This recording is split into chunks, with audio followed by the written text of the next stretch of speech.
Tere! Täna ma tahan rääkida armastuse väljateenimisest.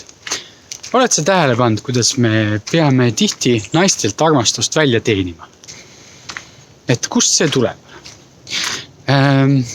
Vaadake, juba lapsest peale on meid üles kasvatanud naised.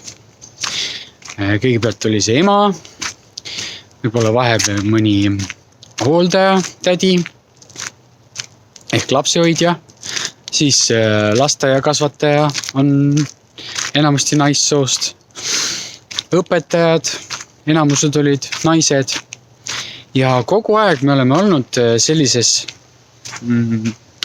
olukorras, kus me peame tegema nii, nagu naine meile ütleb ja kui me teeme midagi valesti, siis me kas saame karistada või siis heal juhul saame kiita. Ja nii me olemegi tegelikult kasvanud, püüdes kogu aeg meeldida naistele. Ja samasuguste programmidega jõuame meie ka suhtesse. Et ma olen märganud enda puhul, kuidas minus käivituvad mingisugused programmid, kus ma tahan oma kallimale meeldida, ma tahan teha asju õigesti või nii, nagu talle sobib. Et siis võite tema heakskiitu ja paremal juhul isegi kiitust. Et olete te märganud, kuidas naise kiitus teile mõjub? Kas see tekitab teist sellise paipoisi tunde või hoopis tekitab mingisugust trotsi? Igal juhul pöörake sellele tähelepanu, sest need programmid on väga sügavale meie sisse talletatud, just naiste poolt. Ja see võib tuua esile erinevat laadi reaktsiooni. Mõnel puhul see võib tekitada sellist trotsi, teisel juhul jälle sellist nagu üleliigset pehmust, et me püüame kogu aeg naise meele järgi olla, aga tihti naistele see ei meeldi. Neil ei meeldi pehmed mehed. Neil ei meeldi mees, kes ütleb iga asja peale, jah kallis, kuidas ma saan sulle veel kasulik olla? Selline mees ajab naist väga ruttu, südame pahaks. Naistel tekib väga tugev vastureaktsioon sellistele meestele, kes ei suuda enda eest seista, kes ei suuda ennast kehtestada, kes on kõigega alati nõus, kes kiidavad naist alati takka, ta ei saagi seal konkreetselt mingit tagasisidet, normaalset tagasisidet, sest et mees on alati jah, kallis.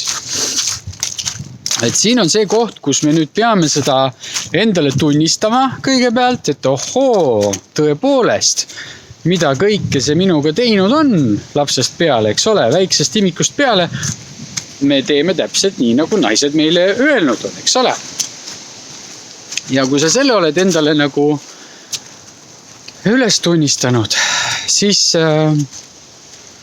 hakka ennast jälgima, kuidas sa käitud, kuidas sa reageerid nendele asjadele ja hakka rohkem tähele panema, kuidas sina tahad, mis on sinu arvates õige.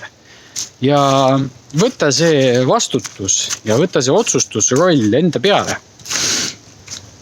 Sa ei pea alati tegema nii, nagu naine tahab.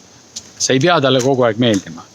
Sa oled mees, sul on omad tõekspidamised, sa suudad langetada otsuseid, sa suudad neile ka nende eest ka seista. Ja isegi kui sa eksid vahel, siis eksimine on inimlik. Ütled jah, seekord ma panin puusse, aga ma sain aru, mis ma valesti tegin. Järgmine kord ma tean, ma teen paremini. Ja niimoodi läbi enese kehtestamise võtad sa mehe rolli. Ja kui sina võtad mehe rolli,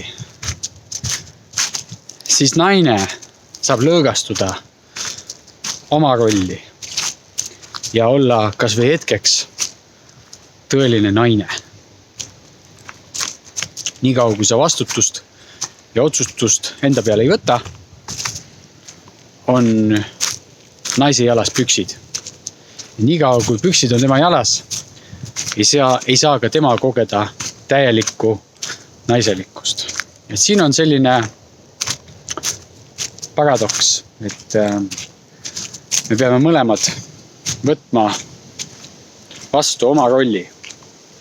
Siis saab alles tekkida tõeline polaarsus suhtes ja sealt algab ka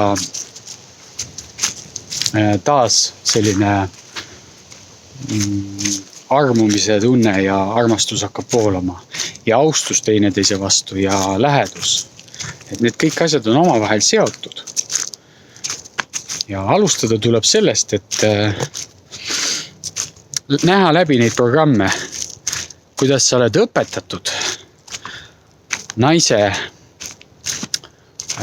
tujusid ja soove rahuldama. Kuidas sa oled õpetatud armastust välja teenima.